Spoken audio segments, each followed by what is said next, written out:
Je sais que si vous vivez ou si vous avez vécu une relation d'emprise, vous pensez que le chemin pour vous en sortir totalement et vous reconstruire est long. Si vous en vivez une, alors vous avez probablement des blocages qui vous empêchent de tout donner pour vous en sortir, pour avancer vers votre liberté. Ces blocages peuvent être la culpabilité, la peur des représailles, ou encore celle de vous retrouver confronté à votre propre sentiment d'abandon, par exemple, parmi tant d'autres. Et si vous avez vécu une relation d'emprise, vous sentez peut-être que vous avez des conditionnements, que vous avez du mal à cerner et qui vous poussent à reproduire encore et encore les mêmes schémas relationnels, comme une malédiction. Aujourd'hui les amis, je vais vous raconter comment moi j'ai réussi à sortir de la relation d'emprise la plus longue que j'ai jamais vécue, avec ma mère donc. Je vous explique dans cette vidéo comment je me suis sorti de son emprise physique, comment j'ai réussi à la fuir. Et dans 2 vidéos qui arrivent prochainement, je vous expliquerai comment j'ai réussi à couper son emprise psychologique et ensuite comment je me suis libéré de mes chaînes mentales qui restaient même après que je ne la côtoyais plus. Allons-y les amis.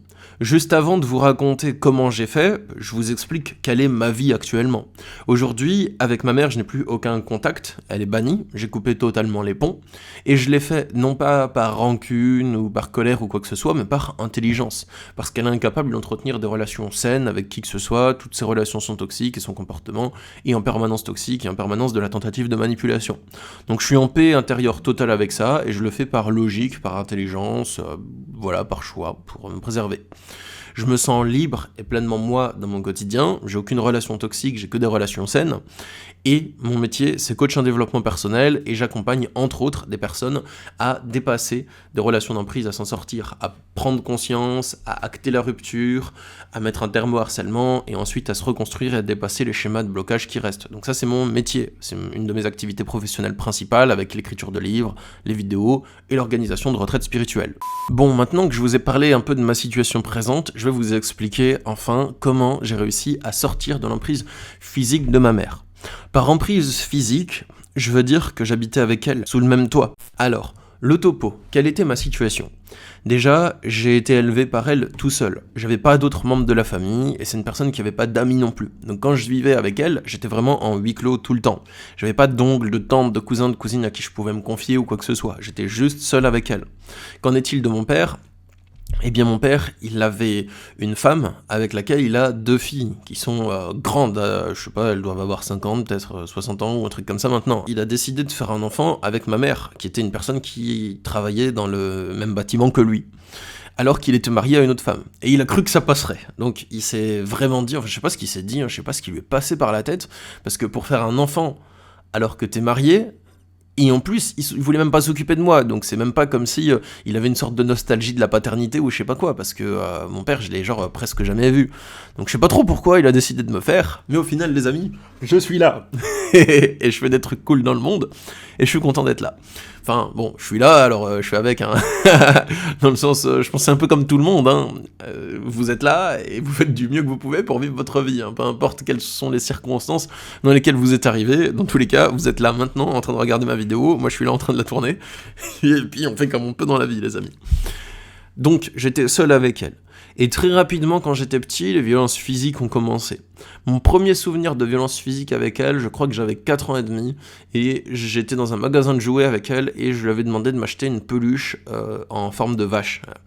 Et elle me l'avait pas acheté, et quand j'étais rentré à la maison, j'avais pleuré pour ça. Bon, c'est un caprice, hein, comme tous les enfants, voilà, c'est pas bien de faire des caprices, mais c'est normal quand on est un enfant de faire des caprices. Et je me rappelle qu'elle avait tapé ma tête dans le mur plusieurs fois, ensuite elle m'avait mis par terre, et elle m'avait soulevé par les pieds, et elle avait cogné ma tête plusieurs fois contre le sol. J'avais 4 ans, donc j'étais tout petit et j'étais facile à soulever à ce moment. C'est le premier souvenir de violence physique que j'ai venant d'elle, mais elle l'a nié, qu'elle m'avait frappé dès mes 4 ans, mais moi je m'en souviens très bien. Ensuite, elle a pas arrêté. Depuis que je suis petit, j'ai pas de souvenir d'elle qui me frappait pas en fait. Il y a tout le temps des périodes dans lesquelles elle m'a frappé et des périodes plus courtes dans lesquelles elle a arrêté. Peut-être que des fois elle faisait des pauses de 2 semaines, ou une fois elle a fait une pause d'1 mois où elle s'est comportée gentiment avec moi. Et après, elle a repris. Et ensuite, plus je grandissais, plus les violences devenaient dures. Donc, elle m'enfermait sur la terrasse, et sur la terrasse, elle me prenait mes habits, donc j'avais juste un vieux jogging tout pourri, j'avais pas de chaussures, j'étais en chaussettes, alors que des fois, il y avait de la neige en fait, hein, donc il faisait moins 10 degrés, des fois peut-être moins 15. J'habitais à Strasbourg, hein, donc à Strasbourg c'est une ville où quand j'étais petit, des fois il faisait moins 20. Mais il faisait pas moins 20 quand j'étais sur la terrasse, mais des fois il faisait facilement des moins 10. À Strasbourg c'est une ville où des fois il fait très froid. Comme j'avais été éduqué à recevoir des coups, des fois j'en rendais hein, quand j'étais petit, parce que pour moi c'était une norme, les échanges de coups.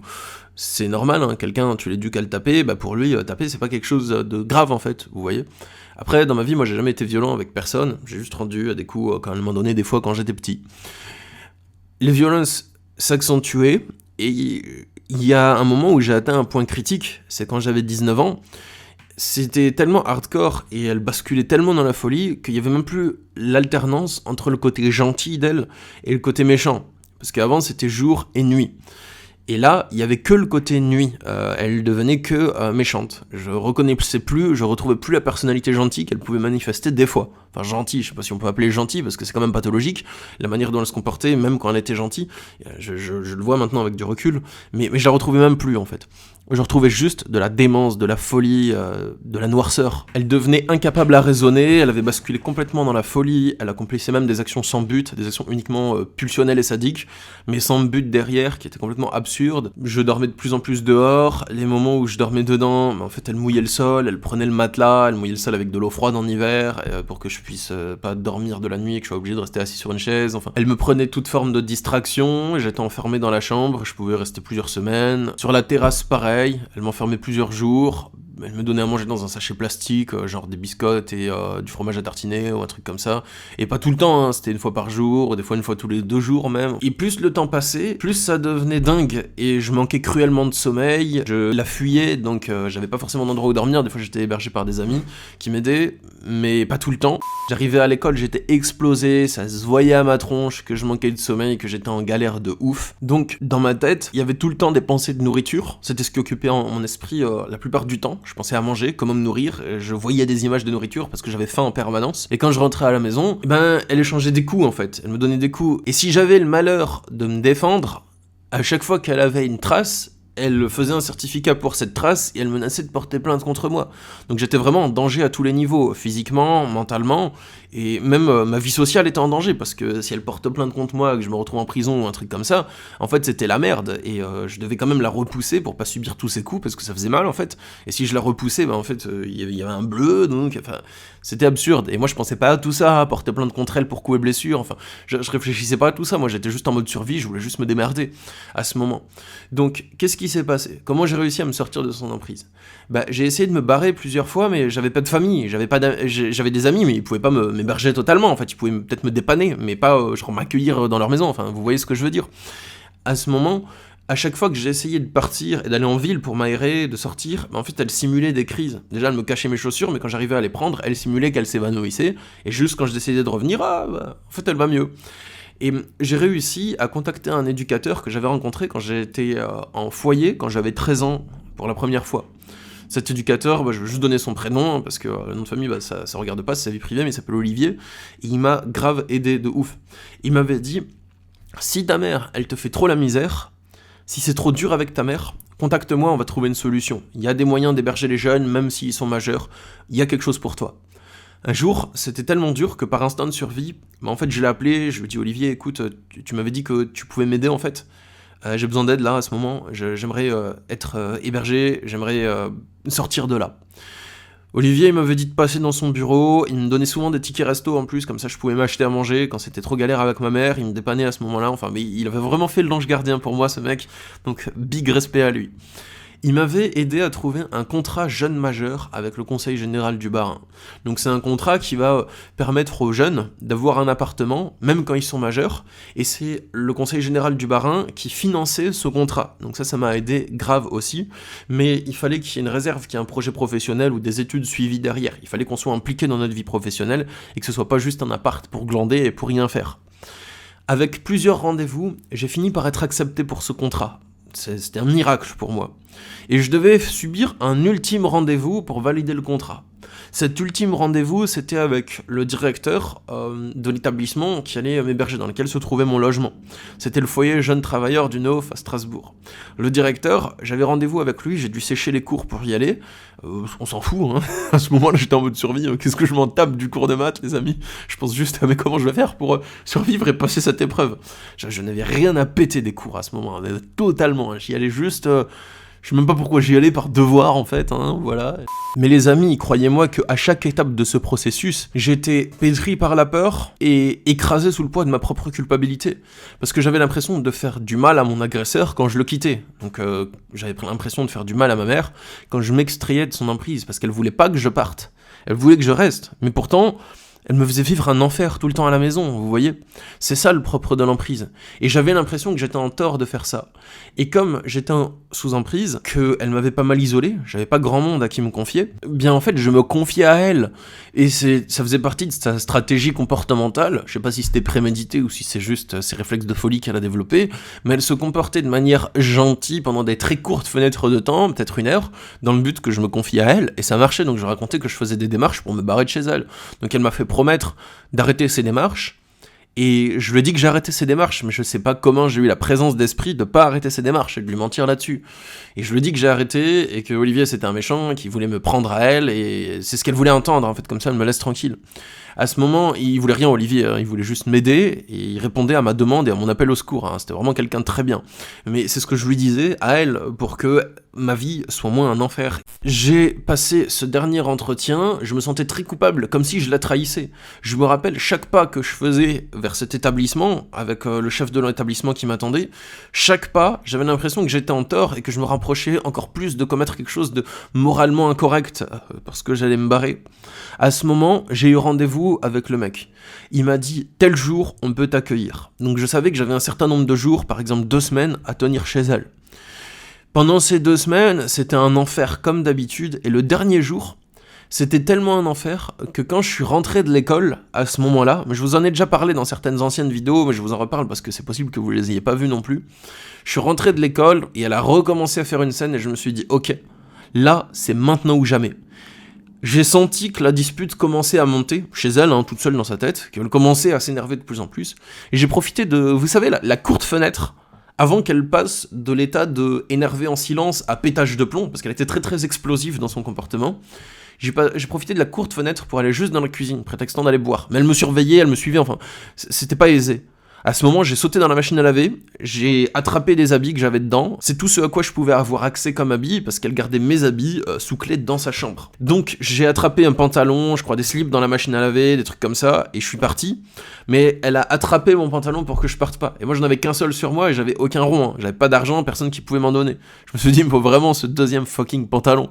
À ce moment, je l'ai tiré, elle l'a tiré, j'ai relâché le pantalon pour qu'elle tombe, et je l'ai tiré pendant qu'elle tombait et qu'elle avait lâché prise. Je me suis cassé, et j'ai vu dans ses yeux qu'elle a compris que je partais pour de bon, même si je lui ai pas dit à ce moment. J'ai demandé à un pote qui s'appelait Benjamin, big up à toi, je pense pas qu'il regarde cette vidéo, mais big up à lui, s'il pouvait m'héberger pour une nuit. Il m'a dit ouais, y a pas de problème, t'inquiète, il m'a hébergé. Et le lendemain, je suis sorti de son emprise physique. Mais à ce moment, les amis, physiquement, j'étais sorti, j'avais enfin mon logement, j'avais rien dedans, hein, c'était sale en plus, il y avait même la gale dans ce foyer là, dans ce logement les amis. C'est quelle aventure, quelle péripétie j'ai vécu pour me libérer, le chemin il fut dur en fait. Hein. Pour vivre bien comme je vis aujourd'hui, ça fait un moment et tout, je suis bien, il n'y a pas de souci. Mais je veux dire, au début, c'était vraiment très dur. Hein.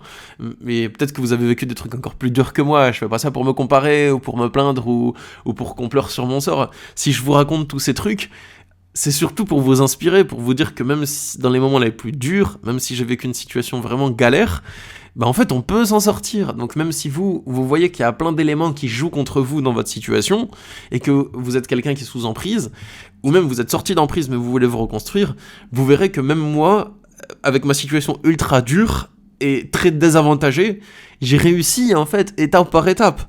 Et c'est possible, c'est surtout pour ça que je vous raconte ça en fait les amis.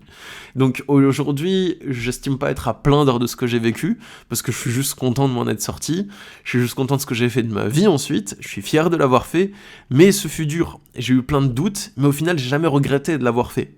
Et si vous aussi vous avez des doutes pour sortir d'une relation d'emprise, c'est normal que vous ayez des doutes, mais j'ai un conseil pour vous. Écoutez toujours ce que vous pensez dans vos moments de lucidité. C'est-à-dire que quand vous allez mal et que vous avez de la culpabilité qui vous repousse dans une relation toxique, soyez toujours attentif aux décisions que vous avez envie de prendre dans les moments où vous allez bien et où vous êtes stabilisé, et pas aux décisions que vous avez envie de prendre sous le coup de la culpabilité. Donc quand vous vous apprêtez à prendre une décision sous le coup de la peur ou de la culpabilité en mode je dois revenir avec mon agresseur, eh bien considérez cette décision, réfléchissez-y si vous voulez, mais ne l'actez pas, et laissez-la reposer, et attendez de vous être apaisé et d'avoir l'esprit un peu plus lucide dans quelques heures ou dans quelques jours pour décider de ce que vous allez faire. C'est un très bon conseil, ça. Bien sûr, je vous conseille de fuir votre agresseur et de fuir l'emprise, mais si je vous donne ce conseil supplémentaire qui est un peu plus modéré, c'est surtout pour aider la partie de vous qui est en conflit intérieur et qui a peur de trahir l'autre et tout ça. Ce conseil, il peut aider à concilier les deux parties de vous dire ok, je me dis pas non, je retourne pas vers l'agresseur, mais je me dis on va attendre d'y voir plus clair. Et là, je prendrai ma décision. Un autre conseil que je peux vous donner, c'est faites-vous héberger dans des foyers. Parce que même si vous êtes une femme qui subit pas de violence physique, mais juste de la violence psychologique, contactez une association d'aide aux victimes de violences conjugales. Et si vous vous dites que vous n'avez pas les moyens de vous barrer et pas l'argent, il y a des foyers qui peuvent vous héberger et vous donner un petit logement juste pour vous et vous mettre en sécurité pendant un moment. Et donc vous avez votre petite bulle, votre petit chez vous. Ok, c'est pas un logement 5 étoiles, mais vous pouvez avoir votre 2 pièces ou votre 3 pièces, un truc comme ça, dans un petit foyer, avec d'autres personnes qui sont dans le même cas que vous. Vous êtes encadré, il y a un suivi de psychologue, c'est gratuit, c'est très bien. Et ça vous permet de rebondir, de vous apaiser un peu, de sortir de son emprise. Ensuite, vous trouvez un travail si vous en avez pas encore. Et après ça, vous trouvez un autre logement. Et voilà, c'est un passage. C'est possible les amis. Donc courage. Alors, avant de vous laisser, j'ai 2 derniers points à vous partager. Le premier, c'est que dans les prochaines semaines, je vais vous partager la vidéo de comment je suis sorti de son emprise psychologique après être sorti de son emprise physique. Et la vidéo de comment je me suis reconstruit et je me suis libéré de mes chaînes mentales qui persistaient. Et le deuxième point, c'est que si vous souhaitez avoir mon accompagnement individuel, je propose des consultations pour vous aider à y voir plus clair, pour vous aider à sortir d'une emprise et surtout à vous reconstruire après, et aussi à vous libérer de vos chaînes mentales qui peuvent rester même plusieurs années ou décennies après l'emprise. Il y a le lien dans la description directement, donc sous la vidéo, pour prendre rendez-vous direct avec moi. Moi je vous dis à bientôt les amis, prenez soin de vous, je vous envoie plein d'amour, plein d'énergie positive, et force à vous pour la suite. Au revoir.